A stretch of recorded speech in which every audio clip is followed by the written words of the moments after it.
Você já imaginou, querido irmão, se eu me apresentasse aqui da igreja e casado com uma prostituta? Ninguém esquece logo os seus, seus hábitos. Se eu me casasse com uma prostituta, logo todos iriam perceber a sua origem. E eu apresentasse claramente a todos vocês. Mas, em compensação, começasse a trazer uma mensagem muito dura, muito realista, e em que eu diria: olha, vocês estão se prostituindo, adorando outros deuses, vocês têm entristecido o coração de Deus. Mas eu, o Senhor, digo para vocês: volte para mim, retornem ao meu aconchego. Com certeza, muitos ficariam chocados, mas a mensagem seria ouvida de uma maneira muito clara. Oséias não foi o único que fez isso. Por exemplo, Isaías, diz o texto lá de Isaías capítulo 20, versos 2 a 4, que ele andou por cerca de 3 anos, semidesnudo, praticamente de nádegas de fora, diz o texto, né? E mostrando como o Egito seria levado e a Etiópia seriam levados pelo rei da Síria, cativos. Então, a experiência de Oséias não foi a única. A gente viu que João Batista também se apresentava de uma maneira muito diferente, usava uma capa feita de pelo de camelo, uma roupa de pelo de camelo, e comia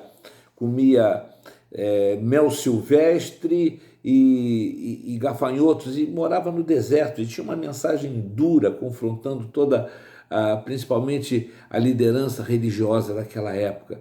Ele veio preparar os caminhos do Senhor.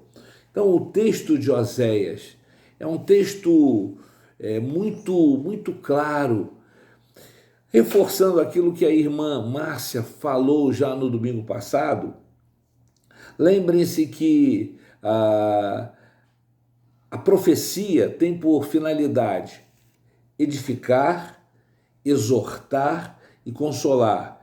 Isso o apóstolo Paulo deixa muito claro lá em 1 Coríntios 14, verso 3.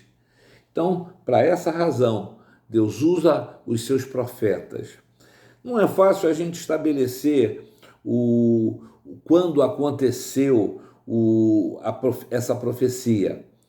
A gente sabe que o povo de Israel já estava separado em 2 reinos, mas se tem muitas datas conflitantes. Mas é certo que entre os anos 738 a.C. até os anos 720, o ministério de Oséias se estendeu, mais ou menos cerca de 20 anos. Isso acontece num momento, também Márcia mencionou isso domingo passado, em que o Reino do Norte e o Reino do Sul estavam já separados. Embora a profecia seja dirigida claramente, exclusivamente para o Reino do Norte, também, que é chamado de Efraim, pelo menos 33 vezes o texto se refere a Efraim, o reino de Judá, o reino do sul, também é citado. Em Judá ficava Jerusalém, a capital onde deveria ser a adoração do povo de Israel. Talvez seja citado particularmente para a gente poder situar bem o momento da profecia. Mas a profecia é claramente direcionada para o Reino do Norte. Isso se vê claramente nos capítulos 1, verso 4, 6, capítulo 4, verso 1, 15 e 16, e em outros textos também, onde Efraim ou Israel é direcionado. Efraim é o filho de José.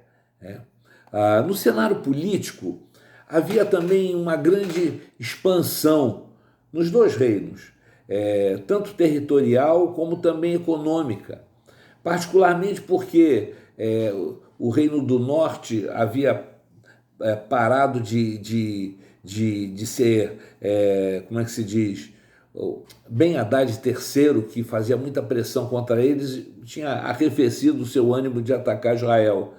Então, como a ameaça contra Israel tinha diminuído, eles progrediram. Territorialmente, eles alcançaram Damasco, tomaram Damasco, e agora viviam um tempo de bastante prosperidade. A capital, Samaria, detinha os principais homens de negócio de todo o Reino do Norte e ostentavam também a sua riqueza. Era um momento em que as suas casas eram como casas da nobreza. Mas, por outro lado, vale a pena a gente chamar a atenção também. As desigualdades apareciam de uma maneira gritante. Os ricos ficavam cada vez mais ricos, enquanto os pobres ficavam cada vez mais pobres. Tanto do ponto de vista religioso como moral, Israel praticamente atingia seu último estágio, o último degrau. Até os sacerdotes uniam-se aos salteadores e aos assassinos da época que viviam nas estradas. Parece que tinham seus conchavos. A depravação moral e espiritual deles chegara a tal ponto que sacrificavam crianças e se prostituíam cultualmente, assimilando as culturas dos povos pagãos, principalmente cananitas e outros povos lá da região.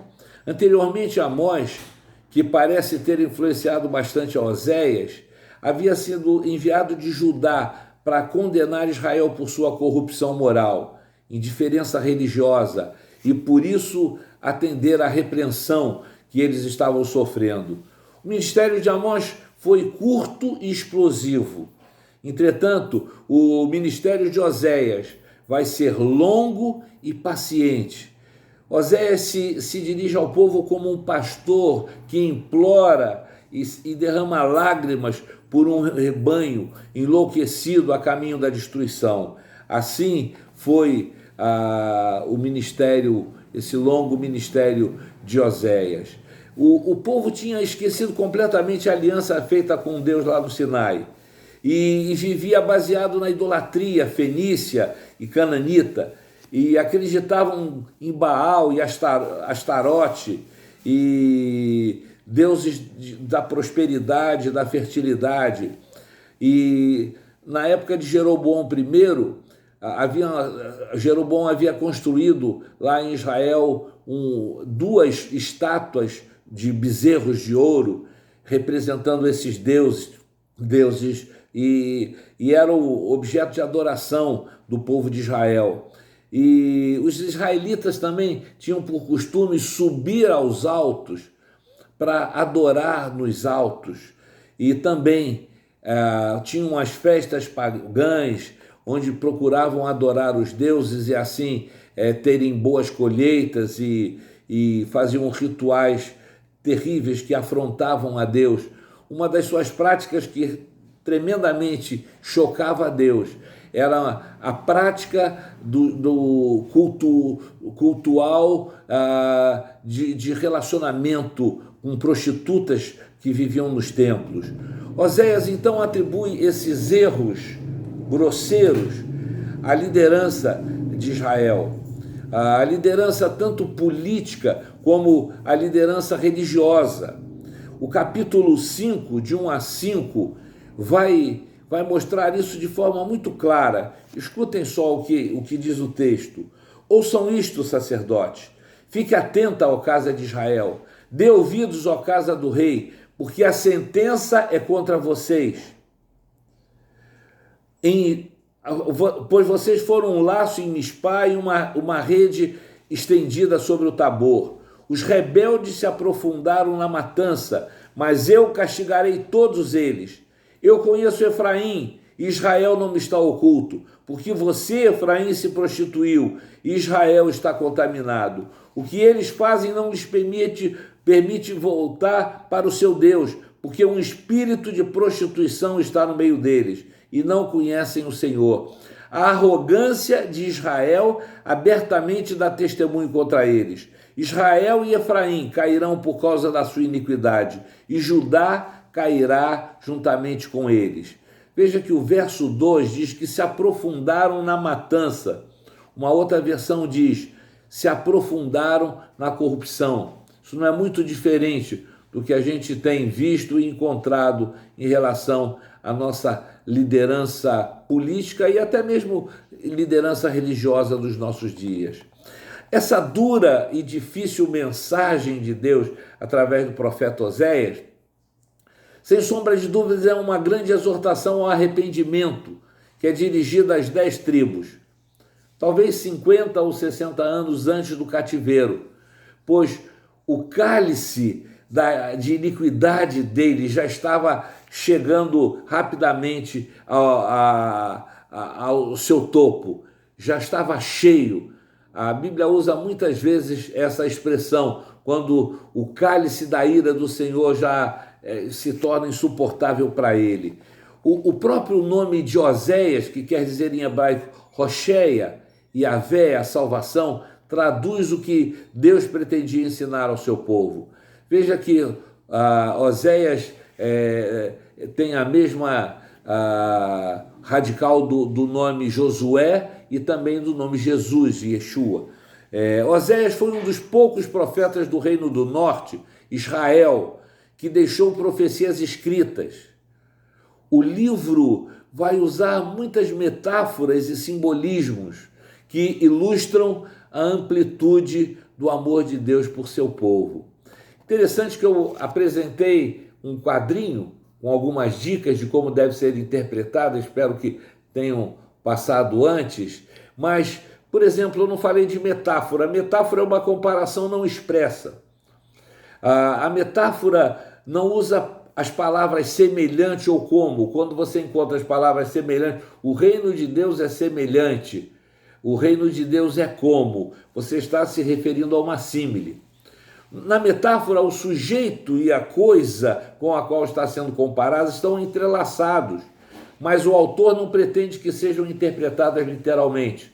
Quando Jesus diz, eu sou o pão da vida, ele não quer que você entenda que ele é pão. Quando ele diz, eu sou a luz do mundo, ele não quer que você entenda que ele é luz, ele é um fóton, mas ele está usando uma metáfora. Uma das metáforas centrais da mensagem de Oséias é o seu próprio casamento.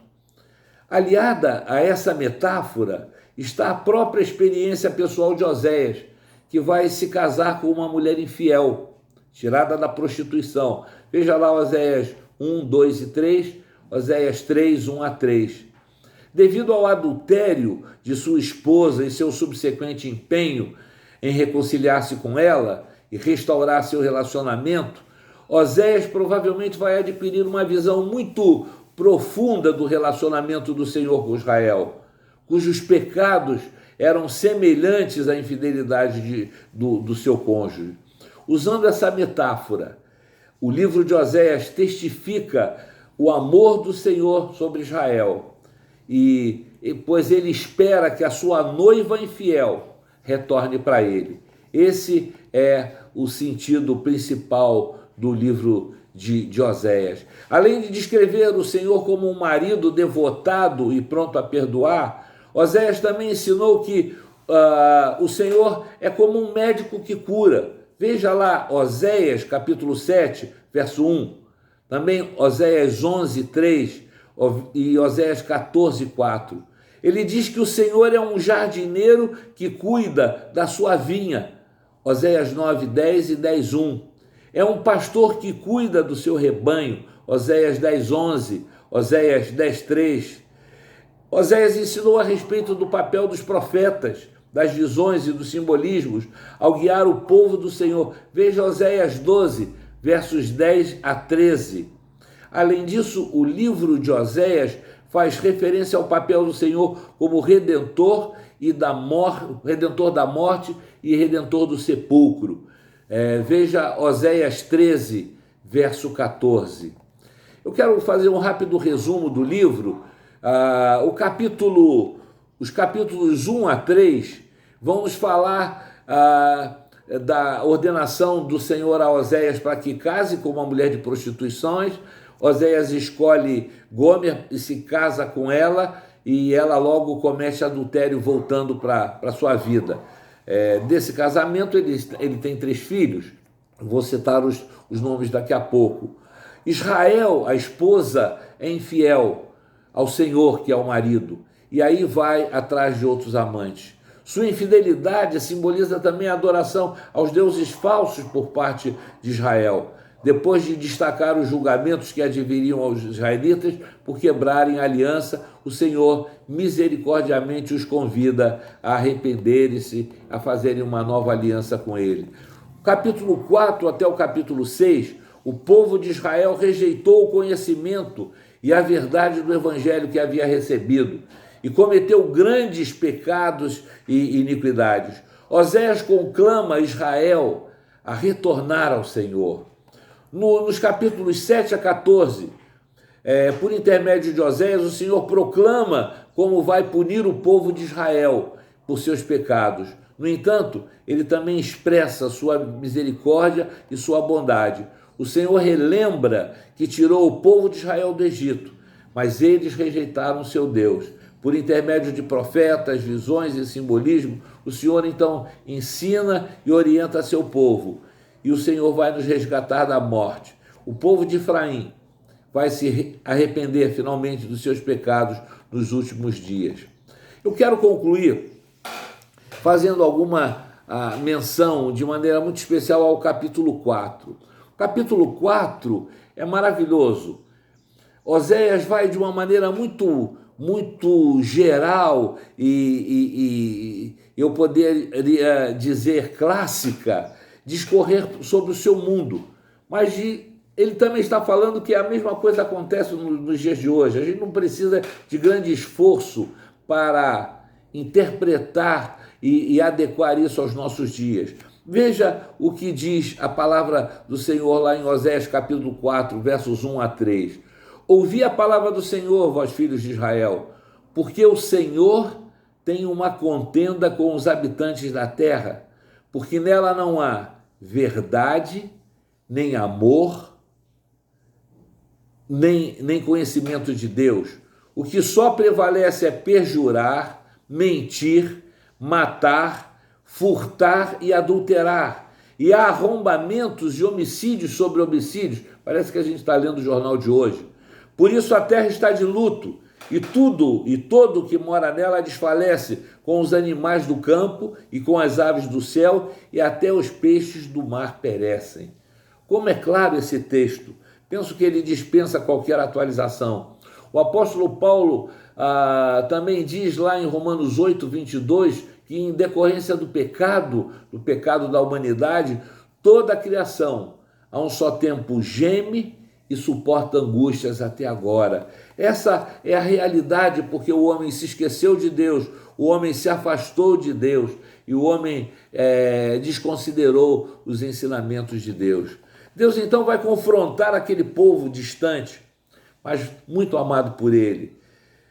Um povo que estava totalmente envolvido por práticas idólatras, chegando ao absurdo de se prostituir numa forma de culto, eu diria de culto irracional.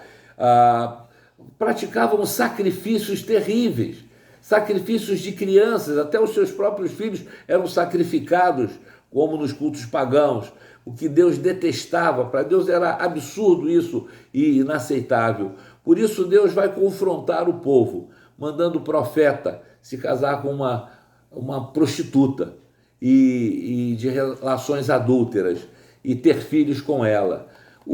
A simbolia do casamento, o simbolismo do casamento de Oséias é uma mensagem insofismável do amor de Deus por Israel, do amor que Deus sentia e sente por eles, mostrando que com sua vida, a relação do povo com Deus e também tipificando que o próprio Deus e sua família, o povo de Israel, estavam entristecendo profundamente a Deus.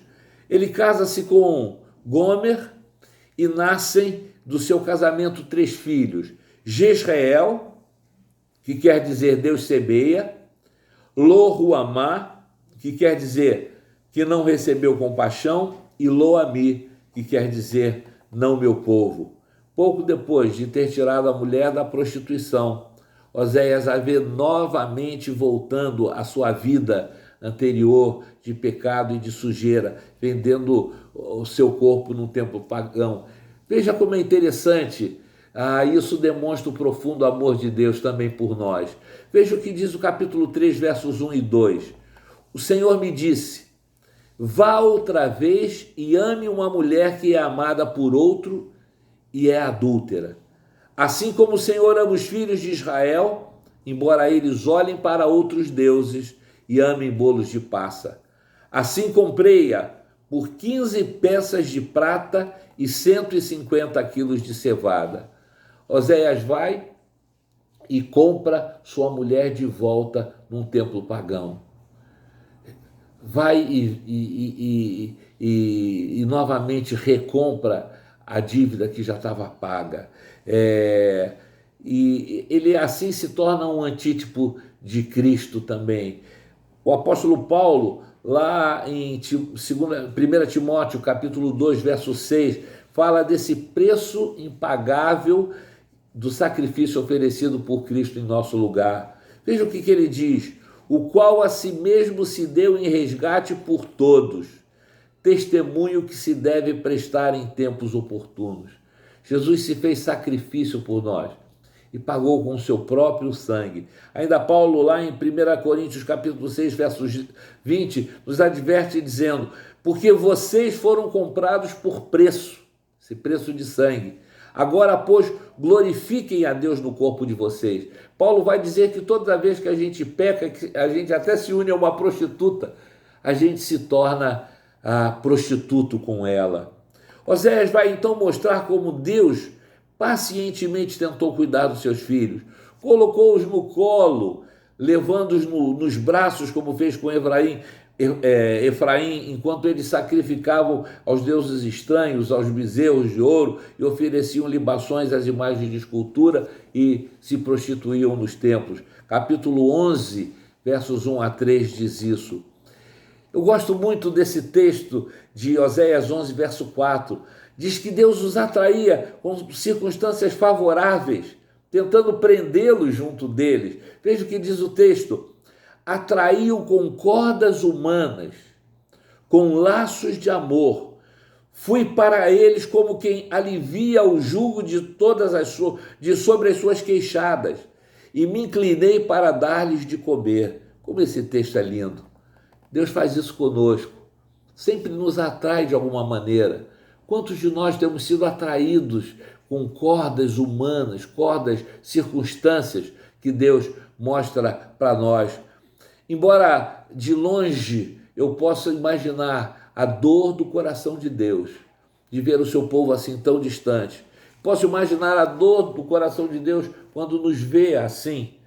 Oséias clama então, capítulo 13, verso 2, agora pecam cada vez mais, e da sua prata fazem imagens de fundição, ídolos segundo o seu conceito, todos obras de artífices, e dizem: ofereçam sacrifícios a eles. Chegam até a beijar esses bezerros.